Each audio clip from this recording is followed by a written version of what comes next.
Congress has struck a bipartisan deal to avert a government shutdown. The stopgap funding package keeps the government open through mid-March, but it's facing harsh criticism from conservative Republicans and Elon Musk. The fact of the matter is we should not pass it. The Speaker shouldn't put it on the floor. One of the rules we fought for under Speaker McCarthy 2 years ago was enforcing the 72-hour rule. You have time to read the bill. If we do that, if we fully expose what's in this bill over 72 hours, it will not pass. More on that in a few minutes, but first, the House Ethics Committee has voted to release a report on its investigation into former Congressman Matt Gaetz. The investigation began in 2021, examining allegations that included sexual misconduct, illegal drug use, and improper gifts. Gaetz responding on X, admitting his past conduct is embarrassing, but saying that he did nothing illegal. Gaetz is a key ally of President-elect Trump and was his pick for Attorney General before Gaetz withdrew himself from consideration. National political reporter and author of the 1230 report, Cate Martell, joins us to discuss. Cate, when the Ethics Committee met 2 weeks ago, they voted not to release this report. It was a party line vote, Dems voting for releasing it, Republicans against. What changed? Well, there must have been some type of change of heart, Drew, because it was a party line vote, and over the past few weeks, there had been discussions, and now the House Ethics Committee decided that in the coming weeks, they now will address and release this year-long investigation into Matt Gaetz. We're not sure what happened behind the scenes yet as to why there was a change of heart, but there is still some relevance to this report, even though it is fairly unusual to release a report, considering he is no longer a sitting member of Congress. Could this be seen as an effort to bury Matt Gaetz once and for all? And when do we expect for this actually to come out? Well, to answer your second question first, we're expecting it to come out once the House finishes up its end-of-year duties. That's namely funding the government. So it could come as early as this weekend, but it could happen sometime between now and the start of next Congress. And yes, this can very much be seen as an effort to bury Matt Gaetz, that whatever is in this report we've heard is pretty relevant, fairly graphic, and we've heard that it might be something that the American public should potentially want to see. So, he is heading to One American News to get a television show, but he could still have a political future. So I think they have made the calculation that it is relevant for the American public to see what is in this report. And still has some enemies on Capitol Hill. Let's talk about this spending package. The continuing resolution funds the government through March 14th. The bill, which is over 1,500 pages, includes a one-year extension of the Farm Bill, roughly $100 billion for disaster relief, $10 billion in economic assistance for farmers. We're not supposed to call this an omnibus. It's not an omnibus, but it's been dubbed a Christmas tree or a cramnibus by some detractors. Who are the winners and losers in this deal? Well, the losers, I would say, are conservatives who really don't want a lot of, as they're calling it, pork thrown into this bill. That's why we've seen this festive insult of calling it a Christmas tree by saying that this is merely supposed to fund the government for the next 3 months, and instead it has lots of goodies and ornaments hanging from it. They are the biggest losers that are very much grumbling over it. Now that's why there's talks to maybe expedite the vote but before opposition can grow for it. Some of the biggest winners are Speaker Mike Johnson. Yes, the text of this bill was significantly delayed, and there was a lot of haggling to do, but at the end of the day, he was able to find a deal that will likely pass and likely make it through and keep the government funding extended. So a win for Speaker Mike Johnson, but I think that win could very much expire in March when they have even smaller margins, Drew. Yeah, Johnson is facing criticism, as you mentioned, from those hardline Republicans. They want spending cuts. This is nothing new. The Freedom Caucus seems to be always mad at the Republican Speaker of the House. Do you think this is a preview of a fight that we will see play out repeatedly over the next 2 years? Oh, yes. And specifically, I would say those fights are going to be the most intense at the beginning of the next Congress, when Republicans have a 0-seat margin due to several Republicans going to the administration. But this just shows you, with such tight margins in the House and not every Republican always being unified on every issue, it is going to make it incredibly hard for Republicans to pass things, even their own priorities, even though they have control of the White House, the House, and the Senate.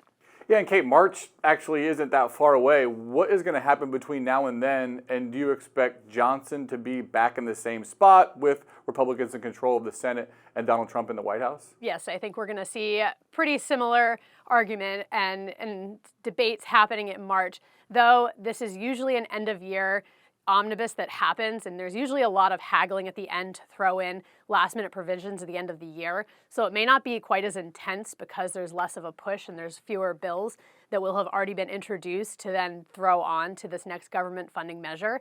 But that still means that Republicans, namely conservatives, House Freedom Caucus, aren't going to want a lot of extra spending provisions thrown in. And with such small margins, Speaker Mike Johnson very well might have to work with Democrats, and that's what caused this whole back and forth. And I don't see what would change between now and March that would make it any easier for Speaker Mike Johnson. One thing that is not in the bill is this Biden administration request for $24 billion in funding for Ukraine. Should we take this as a sign of what's to come, not an appetite in the new Congress and possibly the Trump administration to continue robust support of Ukraine?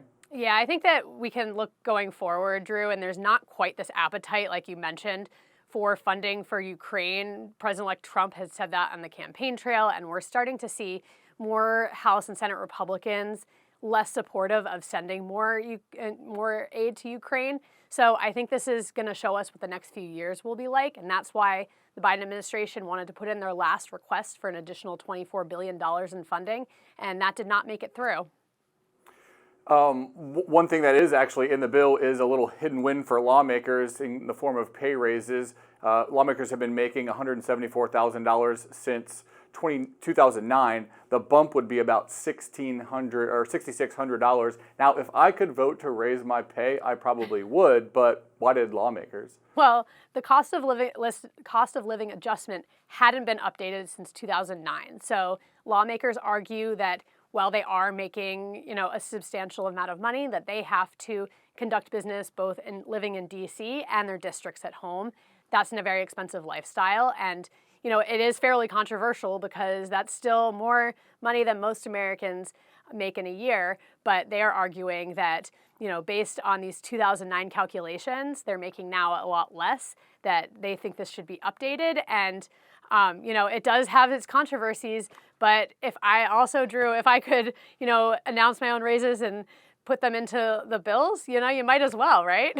All right, 2 votes for a pay raise here on this show. Cate Martell, thanks so much for coming on. Thanks, Drew. House Republicans released a report today recommending a criminal investigation into one of Donald Trump's most vocal critics. The report accuses former Republican Congresswoman Liz Cheney of witness tampering during her work on the committee that investigated the January 6, 2021 attack on the U.S. Capitol. Cheney responding, saying in part that the allegations are a malicious and cowardly assault on the truth. Niall Stanage, White House columnist here at The Hill, joins me to discuss. Now, Cheney campaigned with Kamala Harris during the 2024 presidential race, warning that Trump would disregard the rule of law in his pursuit of political enemies should he return to power. He posted after this report was released on Truth Social, saying these violations should be investigated by the FBI. Is her prediction coming to fruition? I think it is to a large extent. This is seemingly an act of retaliation against Liz Cheney. Now, I'm not saying that Liz Cheney or anyone else should be above the law. Nobody should be above the law. But if you look at this report and the claims that it's making, the things that it is characterizing as witness tampering seem a good deal more innocuous than the classic interpretation of that term. What we're talking about here is Liz Cheney responding to a request from a now quite famous witness, Cassidy Hutchinson, about a lawyer, finding a new lawyer rather than the Trump-backed lawyer that she had, either Cheney or her staff, then sent on a list of possible attorneys. Yeah, we've seen, it's not just this, it's other areas, maybe people in the media where Trump is kind of using this shotgun approach to go after people. And maybe it's not that this would actually hold weight in a court of law, but legal fees, time, just making your life miserable could be a deterrent effect for other people that could possibly want to investigate the Trump administration in the future. Yeah, absolutely. And I think we see a parallel track to exactly that idea when it comes to the media. Just in the past 24 hours or so, President-elect Trump announcing plans to sue the Des Moines Register and a famous pollster in Iowa over a poll that had projected a Kamala Harris victory in Iowa. Obviously, that didn't happen, but Trump arguing that that is in some sense actionable. I doubt very much whether there are reputable lawyers who think that he would win that that case on its legal grounds, but could that sort of tactic be more useful both as a PR strategy and to counteract or to intimidate people from harsh inquiries? Republican senators are at odds over this proposal to beef up Social Security benefits for retired public employees. These are teachers, police officers, firefighters, or their spouses who get a government pension. There is this provision in place that prevents them from double dipping, also getting Social Security. Now, some lawmakers say that is unfair to people who work two jobs, sometimes widows who get small pensions. This sailed through the House, but now all of a sudden it's getting caught up in this kind of pretty vicious fight in the Senate. What happened? Well, basically what happened is that Republicans, who are, I would say, more hardline in terms of fiscal conservatism, don't like this proposal because obviously if you expand or change the regulations in such a way that would have the ultimate effect of increasing payments to some people, then the government is out more money. The expenditure for that is increased. It is a bigger bill. So we see someone like Senator Rand Paul of Kentucky, for example, being very skeptical about whether that is something that should happen. His argument is if you're going to do something like that, you have to pay for it in some other way, and there isn't really a very clearly defined plan to do that. Yeah, his idea is to raise the retirement age over years to the age of 70. Trump, though, on the campaign trail, promised he's not going to touch Social Security. The trust fund is essentially a ticking time bomb to run out of money over the next 10 years or so. It doesn't seem like there's an appetite to make any changes, substantive changes that would create more solvency or raise taxes to pay for it. So what's the solution? Well, the solution is to find some way to manage those kinds of changes in a way that there is not an immediate political cost to the people who vote for them. Because the difficulty in reforming Social Security has always been a version of what you just said. If you, for example, are raising the retirement age, then people who think they're about to be on the brink of retirement suddenly aren't, and that they don't like that, and they tend to vote against the people who propose such a measure. So the idea is, for example, Nikki Haley, when she was running for president, had this idea that you would increase the retirement age, but sometime quite a long time in the future. So you would reduce the shock to people, even though you would still be acting according to the same fiscal principle. Either change the age or reduce the benefits. Both of them are promises that Trump said that he's not going to get into. So it'll be interesting to see if they come up with any type of solution there. I want to ask you about Elon Musk and his plunge into politics so far. You could say it seems to be going pretty well. 4 in 10 people have a very or somewhat favorable view of the billionaire. He's actually more popular than Trump, according to this recent poll we're looking at. Do you think there's ever been a political outsider playing this much a role in government, and can it last? I can't think off the top of my head of anybody who's played an Elon type of role. I do think it's interesting looking at those poll numbers there, Drew, that while the popularity or the favourability is quite high, so too is the unfavourability. It's actually slightly higher. And to me, that points a bit to the extent to which perceptions of Musk almost mirror perceptions of Trump himself. So there are a significant number of people who really, really like both men, but then there's this plurality in Musk's case with an unfavourable view, really points to what a controversial figure he can be in lots of ways. I want to get your reaction to what the U.S. is saying now about the assassination of this general in Moscow. The State Department spokesman said the U.S. is not involved and not made aware of what was going to happen in advance. Russia has said that Ukraine's Western allies are accomplices in this killing. Now, Trump has said on the campaign trail that he's going to solve this issue before he got in office. Now he's walking that back a little bit, but considering how dug in both sides are, talk to me about just how difficult it will be for Trump to make any progress on this. I think it will be difficult, at least in the first instance, because it is perceived that in the war at large, Russia now has the upper hand. Ukraine is struggling in various ways. Russia has made some territorial advances. On top of that, the Russians know as well as anyone else that Trump is extremely skeptical of continuing aid to Ukraine at the rhythm and cadence that we've seen so far. So therefore, there are two really difficult questions. One is, can the Ukrainians be persuaded to give up perhaps significant amounts of territory for peace? And even if they can, does Vladimir Putin take that deal if he believes the momentum is on his side in the war and would continue to increase in his favor? That is not the circumstance in which you typically make peace. On the Ukrainian side, wouldn't giving up that significant land be tied to NATO membership, which would be a huge blocking point for Russia signing off? That's the thing. I mean, Ukraine has been seeking for some time at least the promise of NATO membership. That is indeed anathema to Vladimir Putin. The Putin narrative about why the war broke out in the first place certainly revolves around NATO expansionism in Eastern Europe. So all of those issues create quite a tight knot that would have to be unpicked somehow if there were to be peace. All right, we'll continue to watch. Niall Stanage, White House columnist here at The Hill. Appreciate you coming on. Thanks, Drew. Several federal judges appointed by Democrats are drawing criticism after reversing their plans to retire in the wake of Donald Trump's election win. Their moves, which will block Trump from seating successors, have Republicans crying foul. And breaking today, the Supreme Court has said it will take up TikTok's appeal challenging an upcoming ban. It's a major development 1 month away from the January 19th deadline mandating TikTok be sold by its parent company ByteDance or face a U.S. ban. Joining us now is the Hill's courts and legal reporter, Zach Schoenfeld. Zach, let's start off with the backlash over the announcement from these federal judges saying they will no longer be retiring. First off, is this legal, and what level of ethical questions does the move raise? Hey, Drew, it's unclear at this point if there is any legal impediment to stop these judges from unretiring.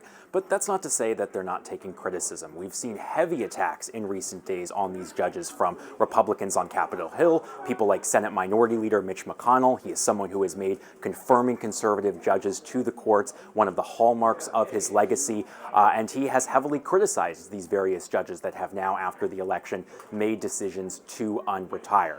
We've also seen the criticism pile up from outside conservative legal groups like the Article 3 Project. They have already filed misconduct complaints saying that these decisions to unretire after the election were done for partisan purposes, and they claim that it violates these judges' code of conduct that's in place for the federal judiciary. So those complaints are going to go through the process, but at least as of now, these judges are moving full steam ahead with their decisions to unretire. And while Republicans say they're upset now, partisan politics famously blocked President Obama from nominating Merrick Garland to the Supreme Court. Do you think moves like these from lawmakers and judges will become more common? That's certainly becoming the increasing trend, not only in this retirement conversation that we've been having, but also in these confirmation battles over Supreme Court justices. Long gone are the days where we had Supreme Court justices being confirmed to the court with large bipartisan majorities. Often it wasn't only a few decades ago that we saw 90-plus senators voting for Supreme Court justices, senators from both parties. And now there is anticipation growing that President-elect Trump will, during his term, have the opportunity to nominate additional justices to the Supreme Court. In particular, there has been speculation that two of the court's leading conservatives, Justices Clarence Thomas and Samuel Alito, that they may choose to step down at some point over the next 4 years. If that were to occur, Trump would be the first president since Eisenhower to be able to appoint a majority of the Supreme Court. But you can imagine that whoever he picks to replace them, it would come with a bitter confirmation battle. I want to talk to you about this breaking news we have today. The Supreme Court announcing it will hear TikTok's appeal over its looming U.S. ban. Have that hearing on January 10th. That's just 9 days before the ban is set to take place, unless the company is sold. How quickly could we see a decision? And if TikTok fails to convince the court, could Trump come to the rescue? We could see a decision very quickly. The Supreme Court is handling this case much faster than usual. If this was a normal case that they took up today, it would have probably been scheduled for oral arguments in March or April, and then a decision in that common summer time frame in May or June. But the Supreme Court, in its order today, announcing that they will take up this case in full, said that they will hold oral arguments on January 10th. So just a few weeks away. They ordered the parties to submit their written briefs over the week of Christmas. So this is going to be quite a fast schedule. And it's going to give the justices an opportunity, if they so choose, to be able to rule on this case before that January 19th deadline, where TikTok either has to divest itself from its Chinese parent company or ban the platform here in the United States. So if the justices want to get involved here and stop this law from going into effect, they will have the opportunity to do so in those final days before that January 19th deadline. Shifting gears here to the murder of healthcare CEO Brian Thompson, Manhattan District Attorney Alvin Bragg has announced new charges against Luigi Mangione. Luigi Mangione, the defendant, is charged with 1 count of murder in the first degree and 2 counts of murder in the second degree, including 1 count of murder in the second degree as an act of terrorism. This was a frightening, well-planned, targeted murder that was intended to cause shock and attention and intimidation. Now, New York has a very narrow list of circumstances for first-degree murder. Was the decision to add terrorism to the murder charge a common move to rise it to a level of first degree? It is not common. As you mentioned there, first-degree murder charges in New York only can be brought in a very narrow set of circumstances. So there has to be some sort of aggravating factor on top of, what would otherwise just be another murder charge of a lesser degree. So, for example, if you murder a police officer, that can be the aggravating factor. But Manhattan District Attorney Alvin Bragg, his theory of the case here is that this murder was an act in furtherance of terrorism. You saw it there in the clip. He said that this was an act to intimidate the civilian population, also saying that this was an effort to influence government policy. Could we expect further charges to be filed against Mangione? It's unclear at this point. That is a possibility. Prosecutors could go back to a grand jury and seek additional charges. But at least as of now, I wouldn't be shocked if the charges that we know of today, if those do end up being the final set of charges. The grand jury in New York has now indicted Mangione, and this case is going to start progressing towards trial. So it's always possible, but I wouldn't be shocked if no more charges come about. Attorneys for President-elect Trump have accused a member of the New York jury that convicted him of misconduct. What do we know about his team's latest move to overturn his guilty verdict? We don't know a whole lot, unfortunately, just to be frank, and that's because this battle has largely been playing out in secret. This actually has been playing out over the last few weeks. We only learned that this was happening at all just in the last few days, and the filings that we do have still are heavily redacted. But as best we can tell, there seems to be allegations that Trump's lawyers were communicating with an unnamed whistleblower who was alleging some sort of juror misconduct in this hush money case. Now, we don't know anything about the substance of what this alleged misconduct was because that part of the filing still remains under redaction. And what the judge has said is that he is going to keep most of this stuff redacted from public view up until this unnamed whistleblower agrees to submit under a sworn declaration under penalty of perjury these allegations. As of now, that hasn't happened. These were unsworn statements. So it's unclear at this point if this unnamed whistleblower out there is going to move forward and do it under penalty of perjury or if this battle will just fizzle out. But certainly Trump's lawyers have latched onto this. They're asking the judge to consider this alleged juror misconduct as he tries to come to a decision here on whether the hush money case and Trump's criminal conviction needs to be dismissed now that he's president-elect. All right, that's all I got. Zach Schoenfeld, thanks so much. Thanks, Drew. Say your goodbyes to gas-powered cars if you are a California resident. The Biden administration has granted 2 requests from California to ban the sales of new gas cars by 2035. The Environmental Protection Agency gave the Golden State the green light to ditch gas-powered cars under the Clean Air Act. California is the nation's largest automaker and a leader on vehicle emission standards. More than a dozen other states follow its guidelines. President-elect Donald Trump has vowed to undo many of the Biden administration's climate policies. It's likely the Trump administration will try to roll back this ban soon after taking office, though it is expected to be met with a slew of legal challenges. Tom Cruise is being saluted, not as his iconic character in Top Gun. The actor is now a military hero on and off the screen. Cruise was recognized by the U.S. Navy with the Distinguished Public Service Award, the branch's highest honor for civilians. Secretary of the Navy Carlos del Toro awarded Cruise with the honor, saying that his work has inspired generations to serve in our Navy and Marine Corps. Cruise is best known for his award-winning role as a naval fighter pilot, Captain Pete Maverick Mitchell, in the Top Gun movie franchise. The actor has said he is happy to have been able to be a source of inspiration to many of the sailors who serve today and who have served in the past. President-elect Trump wants to turn out the lights on daylight saving and lock the clocks. In today's News Nation Political Minute, Connell McShane, host of News Nation Now, breaks down the push from Trump and other Republicans to eliminate daylight savings time. Well, Trump wants to run out the clock. I'm Conal McShane with News Nation. The president-elect says that Republicans will push to end the inconvenient and costly practice of daylight saving time. Now, Americans have been changing their clocks since 1942. Most states, except Arizona and Hawaii, falling back and springing forward every year. But lately, there's been more and more scrutiny for all this. The top Trump allies leading the charge in many cases, Vivek Ramaswamy and Elon Musk, have called to abolish clock changes as part of their plan to make the government more efficient. But they need an act of Congress. In 2022, the Senate passed legislation to make daylight saving time permanent, which would essentially lock the clock. That bill was co-sponsored by Senator Marco Rubio, Trump's pick for Secretary of State. But it died in the House. Now, Democratic Senator Ed Markey's taking Trump's pledge as an opportunity to renew the Senate's push to end America's clock changes for good. I'm Conal McShane. This is the News Nation Political Minute. You can find more news and analysis from Conal and all of our colleagues 24/7 on News Nation. You can find the News Nation on your screen by going to joinnn.com. That's today's Daily Debrief. I'm Drew Petrimoulx. Be sure to like, share, and subscribe to the Hill's YouTube channel, and come back here soon for the intersection between politics and policy.